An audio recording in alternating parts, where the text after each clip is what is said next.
അയ്യോ ഞാൻ താറ് വാങ്ങിച്ചെന്നൊക്കെ പറഞ്ഞിട്ടൊരു സാധനം അത് തന്ന പയ്യൻ പറഞ്ഞ അടാ അതിപ്പോൾ ലീഗലാണ് എന്നൊക്കെ പറഞ്ഞപ്പോൾ ഞാൻ പറഞ്ഞ അടിയാ അത് സൂപ്പി സൂപ്പി ആ സൂപ്പി ഓക്കെ. അത് രണ്ടെണ്ണം ചെയ്തപ്പോൾ തന്നെ ഞാൻ പിന്നെ പറഞ്ഞ അളിയെ ഞാൻ ചെയ്യുന്നില്ല എന്ന് പറഞ്ഞു. ഓൾറെഡി എനിക്ക് വേറെ ക്രിയേറ്റേഴ്സ് ചെയ്ത് അയച്ചു തന്നെ, അതായത് നമ്മൾ അതേ ലെവലുള്ള ആൾക്കാർ. അപ്പോൾ ഞാൻ പറഞ്ഞു എടാ എന്നെ കൺവിൻസ് ചെയ്തു. അപ്പോൾ ധ്യാൻ ശ്രീനിവാസനാണ് എൻ്റെ അംബാസഡർ അങ്ങനെയൊക്കെ പറഞ്ഞ്. അപ്പോൾ എനിക്കിത് ഞാൻ വെച്ച് ശരിയാണ്, ചിലപ്പോൾ ഇനി ലീഗലാക്കി കാണും, എനിക്ക് അറിഞ്ഞൂടാ. അപ്പോൾ തന്ന പയ്യ അങ്ങനെ സംസാരിച്ചു. അപ്പോൾ അവസാനം എനിക്കത് ഭയങ്കര നെഗറ്റീവ് വന്നു. പിന്നെ ഞാൻ നിർത്തി. അവരെൻ്റെ അടുത്ത് 8 വീഡിയോ അടുപ്പിച്ചെന്തോ ചോദിച്ചു.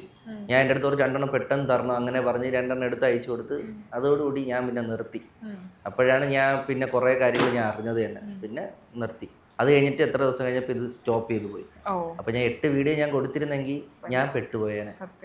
അപ്പോൾ ഞാൻ അതോടുകൂടി ഞാൻ നിർത്തി. പിന്നെ വരുന്ന സാധനങ്ങൾ ഫുള്ള് ഞാൻ മര്യാദയ്ക്ക് നോക്കിയും കണ്ടു. അത് എന്തുമാത്രം ലീഗൽ സൈഡുണ്ട്, അഡ്വക്കേറ്റ് ഉണ്ട്. അപ്പോൾ ഞാൻ അവരുടെ അടുത്ത് ഇങ്ങനെ ചോദിക്കും ഇതെന്തെങ്കിലും പ്രശ്നമുണ്ടോ എന്നൊക്കെ പറഞ്ഞിട്ട് ആണ് പിന്നെ ചെയ്യുന്നത് തന്നെ.